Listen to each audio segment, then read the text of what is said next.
Guys, हम आपको लेके आए हैं बहुत ही एक रहस्यमयी जगह पे। बहुत कम लोग जानते हैं इसके बारे में। ये वही जगह है जहाँ पर भीम द्वारा दुशासन का सीना चीर कर द्रौपदी कूप है। यहाँ पे दुशासन के लहू जब भीम लेके आए थे ना, तो बाल धोया था द्रौपदी ने उससे। महाज्ञानी एवं महायोद्धाओं से भरी सभा के बीच द्रौपदी का चीर हरण, महाबली भीम की गर्जन करते हुए दुशासन का सीना चीरकर रक्तपान करने की प्रतिज्ञा।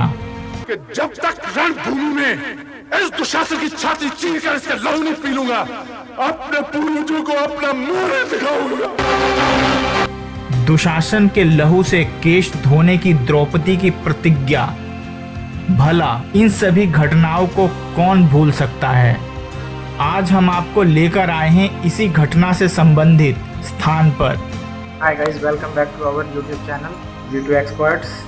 आज हम आपको लेके आए हैं द्रौपदी कूप।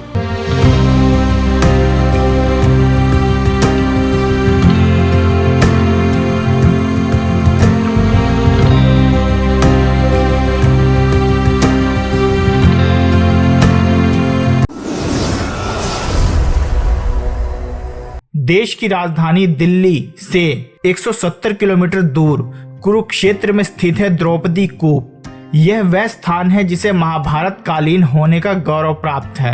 कहा जाता है कि महाभारत के युद्ध में भीम द्वारा दुशासन को मारने के बाद द्रौपदी ने अपने खुले केश दुशासन के खून से रगे थे। लो पांचाली, मैं तुम्हारे इन अपमानित केशों के लिए दुशासन की छाती का लहू लाया हूं। उसके बाद उसकी प्रतिज्ञा पूरी हो गई थी।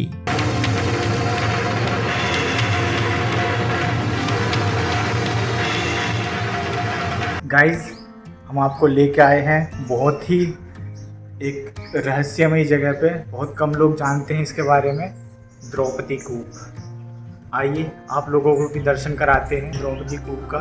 जैसा कि आप सभी लोगों को पता है कि चीर हरण के दौरान द्रौपदी ने प्रतिज्ञा ली थी दुशासन के लहू से अपने केशों को धोएगी, और भीम ने प्रतिज्ञा लिया था कि दुशासन का सीना चीर कर उसका लहू पिएगा। ये वही जगह है जहाँ पर भीम द्वारा दुशासन का सीना चीर कर और लहू लेकर द्रौपदी के पास लाया गया था, और द्रौपदी ने अपने केशों को धोया था उस लहू से और अपनी प्रतिज्ञा पूरी की थी। इसके बाद द्रौपदी ने अपने खुले केशों को यहीं आकर धोए थे।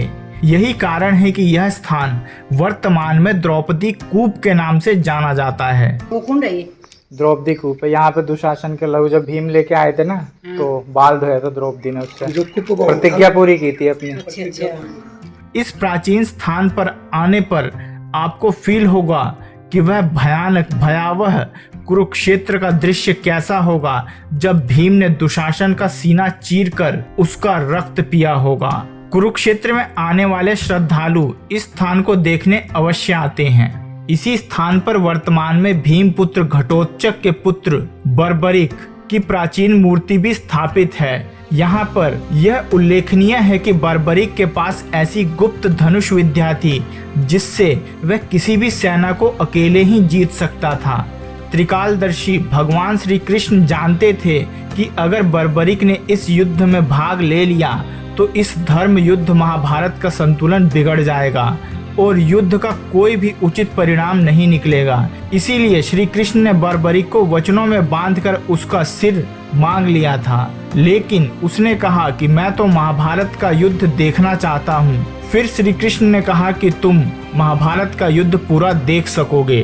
तुमने मुझे सम्मान स्वरूप अपना शीश भेंट किया है, इसीलिए कुरुक्षेत्र की पावन धरा पर कलयुग में भी तेरी पूजा होगी। यही कारण है कि आज भी श्रद्धालु जब द्रौपदी कूप को देखने आते हैं तो बार्बरिक की पूजा भी अवश्य करते हैं। बार्बरिक को वर्तमान में खाटू श्याम के नाम से भी जाना जाता है।